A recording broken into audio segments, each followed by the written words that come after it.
Let's get to week 8. How's it going? What's happening? Week 8. We're going to start off with Baltimore over Tampa Bay. Lamar Jackson made a strong case and he said, pay me. And then Tom Brady, not looking too good. They come up short again, just not looking good.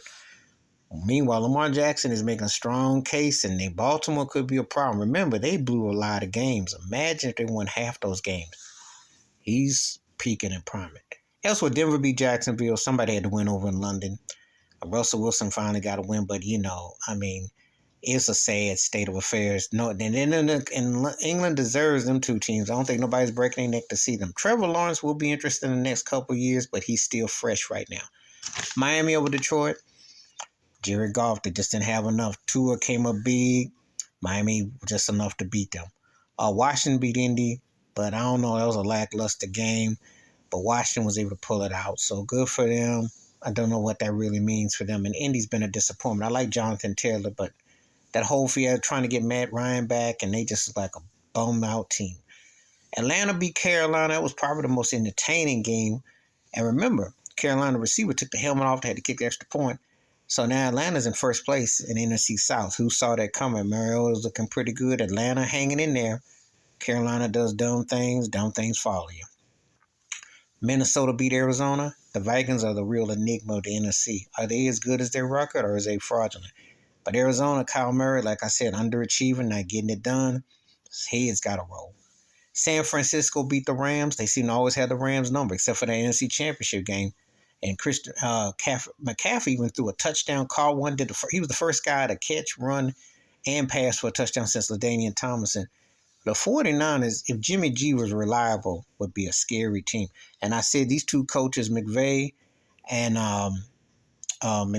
Shanahan, been two of the best coaches the last 5 years in the NFL, period. Elsewhere, Dallas beat Chicago, and it was a blowout, but it was close. Chicago was able to run, but Justin Fields not getting enough help at the offense, and he holds the rock a little bit too much. But Pollard ran all over him. The defense came up big. And Chicago don't play no defense, so they're going to be an interesting team, though, but they got work, big work. New Orleans shut out the Raiders. Josh McDaniel, I told you he going to be back with holding the clipboard with Bill Belichick before long. That was embarrassing. Alvin Kamara and Andy Dalton ate their butt for breakfast, lunch, and dinner. Tore they behind up. Beat them up. Raiders, all that talk about Carr not throwing an interception preseason, what does it mean in regular season? Elsewhere, Philadelphia beat Pittsburgh, battle Pennsylvania. Really wasn't no battle. Philadelphia's clear superior team and one of the best teams going in for right now. Pittsburgh, it's rebuilding badly. New England beat the Jets. Zach Wilson looked like reality. New England won an ugly game. Mac Jones came up.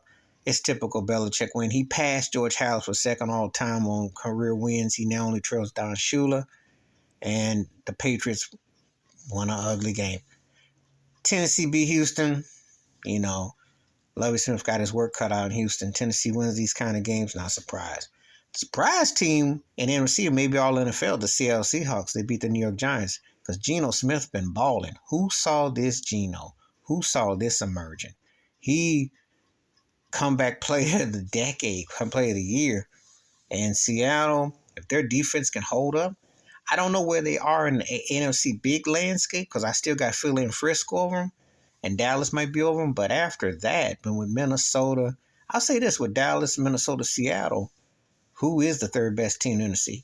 Because it's about to be revealed. But Seattle's making some noise. I know the Giants weren't. I wasn't sold on them. It's been a nice little ride. But I'm not sold on Daniel Jones leading the way. And I just don't think they got quite the team. I just think they're missing some depth. And tonight, Cleveland spanked Cincinnati. Cleveland, when Deshaun Watson gets back, you're going to wonder what if. Burrows, I told you about the line. They look rusty. They look dusty tonight. And they got their behind handed to them on a platter. Battle of Ohio. So, how did your team do? Please tell me. Please hit like, subscribe, welcome thoughts and comments, and do share if you want to.